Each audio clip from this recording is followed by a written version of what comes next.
अस्सलामु अलैकुम प्यारे बच्चों। रात पढ़े इस बीबी फातिमा रज़ी अल्लाह ताला अन्हा ये तम। आज इस पर बीबी फातिमा रज़ी अल्लाह ताला अन्हा से मिलने के लिए अरब की औरतें आती रहते थे।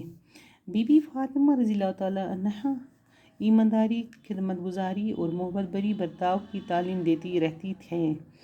उनके एहसार और कुर्बानी ने लोगों को दिलों को मोह लिया था और सब उनकी इज़्ज़त करते थे। औरतें अपनी अपनी मुसीबत और परेशानी के वक़्त उनसे मदद मांगने और सलाह लेने के लिए आती थे।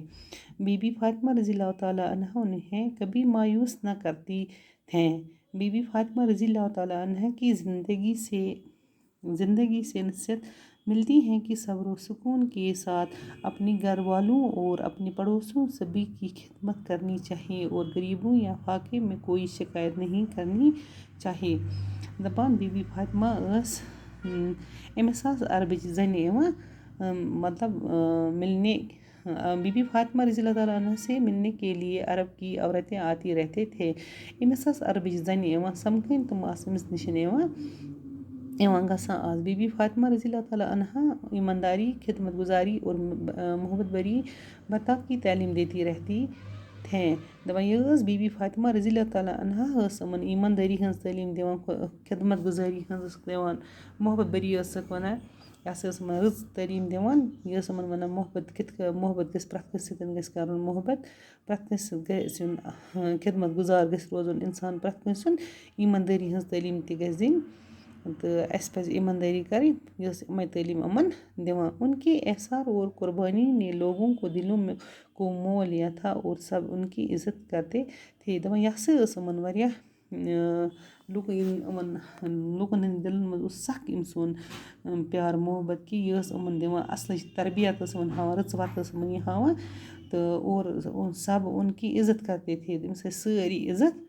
करान। औरतें अपनी अपनी मुसीबत और परेशानी के वक़्त उनसे मदद मांगने और सलाह लेने के लिए आती थे। दपान अगर जन कि मुसीबत गर कह परेशानी कि तो अमी वक्त अमिस नश मदद मांगने खतर सलाह अस गुस रोजन सलाह पान वन गरस मज। बीबी फातिमा रज़ी अल्लाह ताला अन्हा कभी मायूसी न करती थे। यह मायूस दिवान मायूसी दिवान कर क्या यह बल्कि नसीहत करान, यह हेचनावान यमन ना यह पज़ न कर गलत वत पे गस नुन कि बल्कि ठीक वत पे गस युन तो यह रुत मशवर दिवान सलाह सान तो यह मायूस दिवान गसन कह।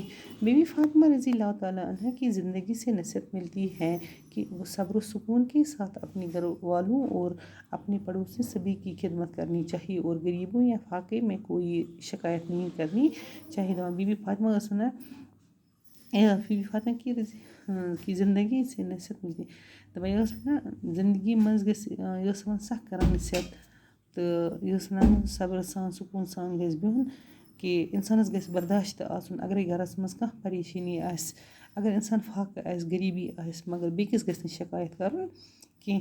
यह मतलब पन राज पन खुदा रचिन गरस मज कह तो यह इंसान गस बेकिस बावन कि बेकिस गस वन कह।